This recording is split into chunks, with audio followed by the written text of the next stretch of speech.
Salut tout le monde!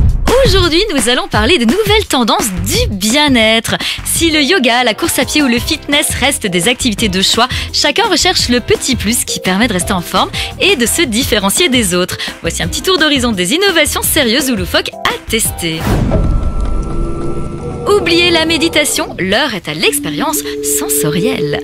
Au programme, soins par le son, visualisation intérieure, senteur, luminothérapie et boissons aux goûts inconnus. Vous allez vous glisser sous une sorte de gigantesque tente vide de tout élément ou bien dans une pièce phoniquement isolée mais aux lumières colorées, le but étant de vous immerger en vous-même.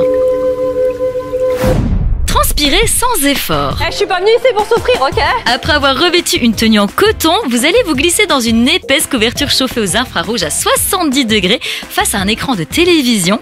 Destinée à nettoyer le corps aussi bien que l'esprit, la séance de transpiration permet de brûler entre 800 et 1600 calories. Je trouve qu'il fait chaud. Il fait chaud. C'est exactement l'inverse de la cryothérapie qui, elle, vous expose à des températures pouvant aller jusqu'à moins 140 degrés. Là, on est chez les Inuits, c'est le Grand Nord canadien. Même le lit, il est fait en neige, non? Bien sûr, mais ça on va pas lui dire. Brrr.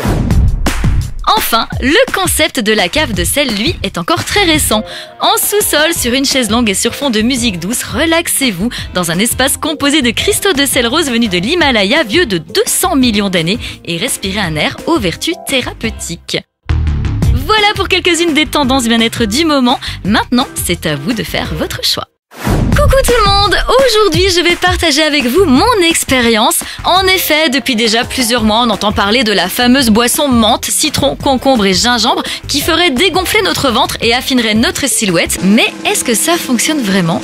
Eh bien oui, ça fonctionne très bien et en plus c'est très facile à réaliser. Vous avez seulement besoin de 2 litres d'eau, d'un citron et d'un concombre bio et j'insiste bien sur le bio, vous allez comprendre pourquoi par la suite. Vous avez également besoin de 2 cuillères de gingembre râpé et de 10 feuilles de menthe. Et un œuf de crapaud pas beau. Et des ongles de tortue.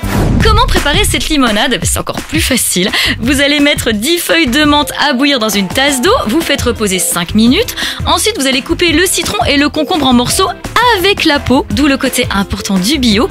Vous allez diluer ensuite l'infusion de menthe à ce qu'il reste d'eau. Rajoutez les morceaux de citron, de concombre et de gingembre. Vous laissez reposer cette limonade au moins pendant 2 heures au réfrigérateur. Moi, je les laisse toute la nuit. Et le matin, vous pouvez filtrer le mélange. Mais personnellement, je préfère laisser les ingrédients dans l'eau afin que ça continue à infuser. Chacun ses goûts. Et c'est prêt. Viens goûter notre potion magique là. Alors sincèrement, j'avais un petit peu peur de ne pas apprécier le goût, mais c'est très très bon, très rafraîchissant. C'est le top quand il fait vraiment chaud. Par contre, attention, cette boisson n'est pas magique. Si vous ne faites aucun effort physique ou alimentaire, vous n'obtiendrez aucun résultat.